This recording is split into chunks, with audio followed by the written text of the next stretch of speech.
भारत में अन्नदाता को भगवान का दर्जा दिया जाता है, तो क्या अन्नदाता के साथ ये व्यवहार सही है? अपने हक के लिए किसान आंदोलन कर रहे थे, तभी उन्हें धमाकों की आवाज आती है और किसान अपनी जान बचाकर दौड़ते भागते नजर आते हैं। सिर्फ इतना ही नहीं, इन पर लाठी चार्ज तो कभी आंसू के गोले छोड़े जा रहे हैं। आज देश का अन्नदाता दुखी है, हमारा भगवान दुखी है। अब सवाल ये है कि क्या भारत में इसी तरह भगवान को पूजा जाता है? देश में अपनी मांगों पर अड़े अन्नदाताओं की केंद्र सरकार से नाराजगी खत्म होने का नाम ही नहीं ले रही है, जिसके बाद लगातार सरकार की ओर से किसानों की तरफ से किए जा रहे प्रदर्शन को खत्म करने का हर संभव प्रयास किया जा रहा है। इसके लिए गुरुवार को केंद्रीय मंत्रियों और किसानों के बीच तीसरे चरण की बैठक बुलाई गई थी, लेकिन तीसरे दौर की वार्ता भी बेनतीजा रही, जिसके बाद 16 फरवरी को सभी किसानों ने भारत बंद का ऐलान कर दिया था। अब रविवार को किसानों की चौथी बैठक होनी है। अब देखना ये होगा कि इसमें क्या समाधान निकलता है। पर मुद्दे की बात तो ये है कि किसानों के अंदर ये आग भड़की कैसे। तो चलिए आज मैं आपको बताती हूँ क्या है पूरा मामला। मैं हूँ सपना और आप देख रहे हैं मुद्दे की बात।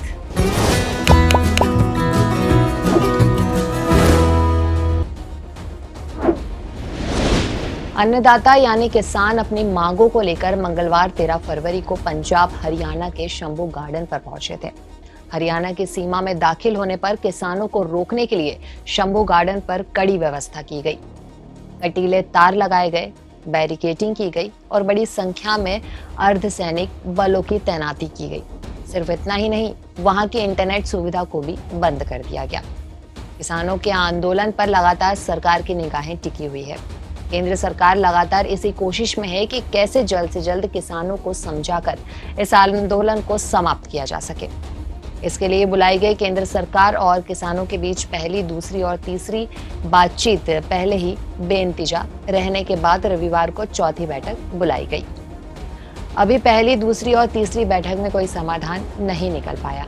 हालांकि तीसरी बैठक के बाद किसानों ने भारत बंद का ऐलान भी किया, जिसके बाद सरकार ने नोएडा में धारा 144 लागू कर दी थी। तो चलिए अब बात करते हैं किसानों की मांगों की। किसानों की सरकार से 13 प्रमुख मांगे हैं, जिनमें से सरकार की ओर से 10 मांगों को मान लिया गया है। बात सिर्फ 3 मांगों पर अटकी हुई है और ये 3 मांगे हैं। न्यूनतम समर्थन मूल्य यानी एमपीएस गारंटी कानून, किसानों का कर्ज माफ किया जाए और 60 साल से अधिक उम्र के किसानों को पेंशन दी जाए। आपको बता दें कि सरकार की और किसानों के बीच बातचीत में किसानों के कई मुद्दों पर बात की गई और कई मुद्दों पर सहमति भी बनी। पर इसकी सुई फिर एक बार किसानों को एमपीएस पर गारंटी देने की बात पर आकर रुक गई।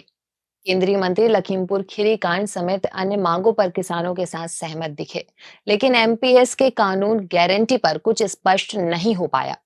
बैठक के दौरान केंद्रीय मंत्री ने एमपीएस पर गारंटी लागू करने वाले बिल पर आने वाले समस्याओं के बारे में भी बताया, मगर किसान इस बात को मानने के लिए तैयार नहीं है। वहीं इस पर केंद्रीय मंत्री अर्जुन मुंडा ने तीसरी बैठक के बाद कहा कि आज सरकार और किसानों के बीच बहुत ही सकारात्मक चर्चा हुई। किसान यूनियन द्वारा उठाए गए विषयों पर ध्यान केंद्रित करते हुए हमने फैसला किया है कि अगली बैठक रविवार शाम 6 बजे होगी। हम सभी इस पर शांतिपूर्वक समाधान निकालेंगे। सकारात्मक चर्चा हुई है। किसान संगठनों ने जिन विषयों पर ध्यान आकृष्ट कराया है, संज्ञान में लेते हुए विस्तार पूर्वक चर्चा को हमने करते हुए अगली तिथि रविवार को शाम 6 बजे के लिए फिर से आगे की चर्चा को जारी रखेंगे। भले ही सरकार हर बार की तरह इस बार भी बातचीत सकारात्मक रहने की बात कर रही है, पर तीसरी बैठक के बाहर आए किसान नेता कुछ और ही बात कह रहे थे। किसान नेता जगदीश सिंह दल्लेवाल ने कहा कि विरोध शांतिपूर्वक जारी रहेगा, हम और कुछ नहीं करेंगे। वहीं सरकार की ओर से किसानों पर की गई बल प्रयोग पर आपत्ति और नाराजगी जताते हुए उन्होंने कहा कि हम पर इतना बल प्रयोग उचित नहीं है। हम कौन से पाकिस्तान के लोग हैं? इस तरह से आप ट्विटर अकाउंट बंद कर रहे हो, इंटरनेट बंद कर रहे हो, हम कौन से पाकिस्तान के लोग हैं? जो अन्नदाता जमीन से फसल उगाते हैं, जिनका प्रयास यही होता है कि कोई भूख से ना मरे, सबकी थाली में भोजन पहुंचे, ये किसान चाहता है।